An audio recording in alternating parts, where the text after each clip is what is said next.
Good morning, YouTube. Um, just wanted to make a really short video. First of all, Happy New Year to you all. Wanted to make a real short video about my new heating unit, my RiteTemp that I installed in my garage. Now, just a quick backstory on this. I've had this for a little bit, and I wanted to install it for some time. Uh, what brought about me actually installing this was the fact that I have a propane heater, 120 gallon tank, actually right next to where I installed this unit. But two, I lose power quite often here. And so this is my garage area. And so even though I don't really need it to be heated, the issue is my bedroom is above this. And so when we lost power the last time for 3 days, because the garage had gotten pretty cold, the upstairs had got extremely cold also. And so I do have a wood burning propane fireplace upstairs as well. And so I installed this unit. It's a 10,000 BTU unit, which is probably too small for the space that I have, but again, I don't need it that often. And the electric from running the oil heater, it just made sense because the propane heater was right in. So I actually purchased this off of Facebook Marketplace. I paid 40 bucks for it. My suggestion is to always buy new, but I'm an individual that likes to repurpose or, get a deal even if I save tax. And so 40 bucks for 10,000 BTU, that's battery powered, no electric at all. The battery actually supplies the igniter, was just a great deal. And so I did all the installations myself. My only recommendation, if you do decide to buy used, I would recommend taking all of your nipples and your unions apart, making sure that they're tight, and retaping. Unfortunately, the individual that I purchased this from, he used white tape. And so, I'll go over with you later in the video, which shouldn't take too much longer, the issues that I encountered as a result of that. So if you see here, I have a 3/8 nipple. There's a union here, and then obviously per code, you have to have a way to valve the gas off in the event of a leak. The unit here, this actually came with already set up with the heater. I actually installed your 1/2 inch union, your 1/2 inch close nipple, with your 1/2 inch to 3/8. Well, actually, I'm sorry, 3/8 inch of close nipple with your 3/8 to 1/2 inch reducer. And then I went from a 1/2 inch MIP to a 1/2 inch flare. And so I've never flared before. This was actually my first time flaring. I actually think I did a pretty decent job. The flare tool that I purchased was from Harbor Freight. It was like 12 bucks. I like Milwaukee products. And so anything that I use more than 2 or 3 times, I always buy either Milwaukee or a top of the line, because I use it often. Obviously, your impact, your drill drivers, so forth and so on. I don't ever plan on flaring. Maybe one other time. I do have an Amish garage, and so I do plan on running a 100-pound propane tank and the same heating source there. But other than that, I just it didn't justify going out and spending $40 on a flare set when I only plan on using it twice. I read the reviews on the Harbor Freight. It didn't get horrible reviews. But most of the people that I read on there, 20 times is probably the max that you can use it, depending on the application. So again, if I plan on using it 2 or 3 times for 10 bucks, it just made sense. And so one thing I can tell you about flaring, the factory end, I had no issue flaring at all. It wasn't until I got to the end that I had to actually physically cut. It almost seems as if the copper pipe in that area, actually the wall thickens. And so I know a reamer was required. Initially, I did not purchase a reamer, but definitely anytime you flare, you want to ream it out and make sure you clean it out. I learned that the hard way trying to connect this in. Again, the end connected to the propane tank was a factory, and I had no problem flaring that. But this end, I actually had to work on a couple times because I did not do it properly with the reamer. So a reamer is necessary. The Harbor Freight kit actually does come with like 4 sets of springs so you can bend. What I used with 3/8 L copper. I bought a 10-foot roll from Lowe's, and I had to toggle for all these parts between Lowe's and Home Depot. Unfortunately, since COVID, Home Depot has never really stocked everything. So I've had to learn to go between the two, which are about 15 minutes apart.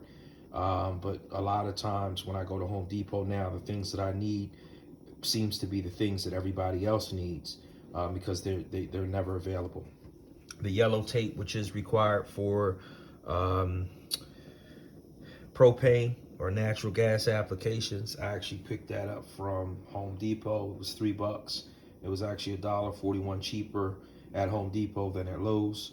So if you're out just trying to save a couple dollars, and I used as many of the black fittings as possible because obviously they were a lot cheaper than when you're dealing with the brass and copper.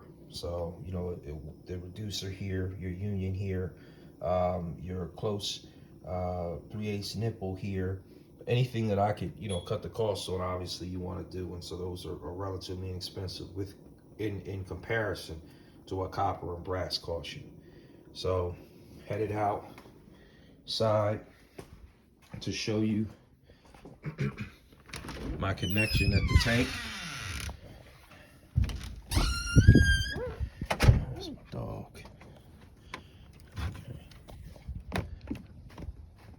And so that's my 120-pound tank. This is actually where I came in. And so again, that's a 3/8 L copper, which is what you need to use for outside. It could actually be run underground. This was my existing. And so that actually goes up to the second floor to my propane vented heater that's in my bedroom. So if you look here, again, this is a 1/2-inch MIP to 1/2-inch flare, and that's actually what connects to the upstairs. I had to install a 3-way, and that again is the 3-way here. I had to use a that's a 1/2-inch close nipple going to 3-way, and then I was able to again orientate it in such a way. And again, see, I had to use the yellow tape. Now, the one thing I will say about this, the propane company that I do use, they'll fix, like maybe if you have a faulty igniter, but they don't do any retrofits or they don't make any adjustments with regards to adding on to the existing tank. They don't modify. So I had to modify, but per code, any application, whether it be a wood burning stove or heating source here, requires a regulator. And so that's why I decided to come right out of the regulator into that 3-way so that the gas is regulated out of the propane tank to both units. And so again, that's a 1/2-inch 3-way with a 1/2-inch close nipple. And this is 1/2-inch MIP to 1/2-inch flare. And so one important thing that I like to do, especially when I do any plumbing, is I always check. So my tank was actually almost empty. I think I had 5 gallons left when I did this, in the event that there was some type of leak. And I did notice, I took pictures of my gauge about every 2 hours, and I did notice that I was losing propane a little quicker than I normally do. Propane actually goes quickly naturally, but I was losing a lot quicker. So every day I got some soapy water, and I came out here to make my connections, and I normally like to do 2 or 3 days. And so that flare needed to be tightened. It was leaking there at the flare. Everything else was actually pretty good.